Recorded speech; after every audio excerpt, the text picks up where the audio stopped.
సరస్వతి అమ్మవారిని ఉపాసన చేయాలి.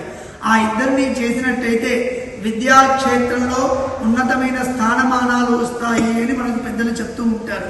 దానిలో భాగంగానే ఈ విద్యాక్షేత్రానికి మొదలుగా సరస్వతి అమ్మవారి గణపతి ప్రసాదం కావాలి, వారి యొక్క అనుగ్రహం పొందాలి అని మనం గణపతిని ప్రార్థించుకున్నాం.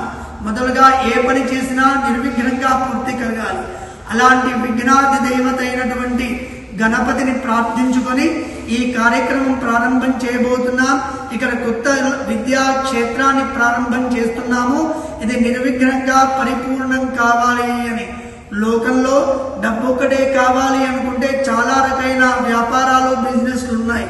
కానీ ఈ విద్యాక్షేత్రం, విద్యాలయాలు, విద్యా సంస్థల ద్వారా మనం జ్ఞానాన్ని ఇస్తున్నాం. మొదలుగా సంపూర్ణమైన జ్ఞాన భారతాన్ని పెంపొందించడానికి మనం ముందు అడుగు వేస్తున్నాం. ఎన్నో సంవత్సరాల నుంచి ఇవన్నీ చేస్తూ ఉన్నాం. మొదలుగా మనిషికి జ్ఞానం కావాలి.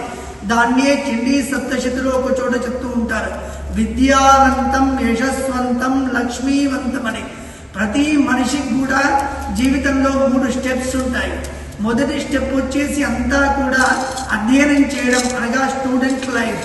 దాంట్లో ఏం కోరుకుంటాం? మొదలుగా సంపూర్ణమైన విద్య కావాలి అనుకుంటాం. మొదలుగా జ్ఞానం కావాలి. జ్ఞానం వచ్చిన తర్వాత ఈరోజు డిగ్రీలు చాలా పెరుగుతూ ఉన్నాయి, కానీ నాలెడ్జ్ ఎంత ఉంది అంటే మళ్ళీ క్వశ్చన్ మార్కే కనబడుతుంది మనకు. అలా కాకుండా మన విద్యాక్షేత్రాల్లో చదువుకునే ప్రతి విద్యార్థి కూడా డిగ్రీలు ఎంత అవసరమో డిగ్రీతో పాటు ఎథిక్స్తో కూడుకున్న నాలెడ్జ్ని మనం ఇవ్వబోతున్నాం మన విద్యాక్షేత్రంలో. దానికి ప్రత్యక్షమైన నిదర్శనమే మా ఇద్దరు పిల్లలు కూడా. దాన్ని మీరు నాలెడ్జ్తో కూడుకున్న విద్యని ఇస్తూ ఉన్నారు. ఇక పైన కూడా ఈ విద్యాక్షేత్రంలో కూడా ఎథిక్స్తో కూడుకున్న నాలెడ్జ్ని, విద్యని మీరు అందివ్వబోతున్నారు కూడా.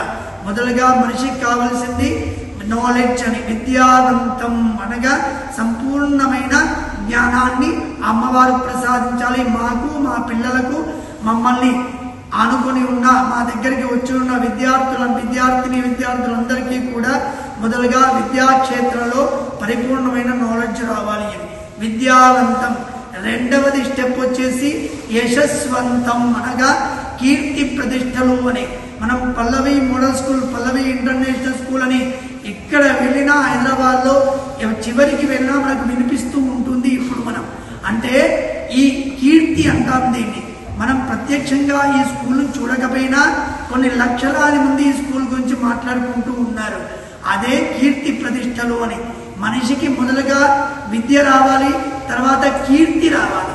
ఈ కీర్తి వచ్చిన తర్వాత చివరిది 3వ స్టెప్ ఏంటి? లక్ష్మీవంతం అని. ఇవి 2 వస్తే లక్ష్మీ అమ్మవారు తనంతట తానే మన దరికి వస్తుంది అని చెప్తారు. ఈ లక్ష్మీ అమ్మవారి అనుగ్రహాన్ని కూడా పొందడానికి మొదలుగా మా విద్యా సంస్థల్లో చదువుకున్న ప్రతి విద్యార్థులకు సంపూర్ణమైన నాలెడ్జ్ ఇవ్వాలి మేము అని విద్యాక్షేత్రానికి వెళుతున్నాం. ఆ విద్యను ప్రబోధిస్తూ ఉన్నాం మనం. అలాంటి విద్యను అమ్మవారు ప్రసాదించాలి. గణపతి అనుగ్రహం కూడా కావాలి. దాంతోపాటు ఇక్కడ చదువుకున్న విద్యార్థులకు అందరికీ కూడా మంచి కీర్తి ప్రతిష్టలు రావాలి. మొదలుగా మన సంస్థలకి రావాలి, సంస్థల ద్వారా స్టూడెంట్స్కి రావాలి. అలా వచ్చిన తర్వాత 3వది మనిషికి కావాల్సిందేంటి? లక్ష్మీ అమ్మవారు. ఏ పని చేసినా మొదలుగా మహాలక్ష్మి అనుగ్రహం కావాలి. అంతరం నాభిగానామి నిర్ధనస్య మృతస్య చ అంటారు. అంటే మాకు తేడా తెలియదు అని ఒక సందర్భంలో ఋషులు అంటారు. డబ్బు లేనివాడికి, శరీరంలో ప్రాణం లేనివాడికి ఇద్దరికి కూడా వ్యత్యాసం చూపరంట ఈ లోకం. అలాంటిది మహాలక్ష్మి అనుగ్రహం ఉంటేనే ఈరోజు ఈ విద్యాక్షేత్రం ప్రారంభించాలన్నా, ఇంకొక విద్యాక్షేత్రంలో ఉన్నతమైన విద్యాభ్యాసాలు బోధించాలనుకున్న మహాలక్ష్మి అనుగ్రహం కావాలి. అలాంటి మహాలక్ష్మి అనుగ్రహం పొందడానికి ఈరోజు మనం మహాలక్ష్మి యాగం చేయబోతున్నాము. ఈ క్షేత్రంలో మా విద్యా సంస్థల్లో విద్యార్థులందరికీ కూడా ఉన్నతమైన విద్యాభ్యాసాలు, ఎథిక్స్తో కూడుకున్న నాలెడ్జ్ని, ఆ విద్యాభ్యాసాన్ని మేము నేర్పిస్తూ ఉన్నా. ఇకపైన అది జరుగుతూ ఉండాలి అని ప్రార్థన చేస్తూ, విశేషంగా మహాలక్ష్మి అమ్మవారు మీ విద్యా సంస్థల్లో, మీ ఇంట్లో ఎప్పుడు తాండవిస్తూ ఉండాలి అని. బిజినెస్ చేయాలంటే చాలా బిజినెస్ చేయొచ్చు. విద్యా సంస్థలు ఎప్పుడూ కూడా బిజినెస్ కావు, మొదలుగా జ్ఞానాన్ని ఇస్తున్నాం. ఇది చాలా ఉన్నతమైనది. ఎందుకంటే జ్ఞానం ఉంటేనే ఏ పనైనా చేయగలుగుతాం. అలాంటి జ్ఞానాన్ని ఇస్తూ ఈరోజు మన ఎంతో వేల మంది విద్యార్థులు మన దగ్గర చదువుతూ ఉన్నారు.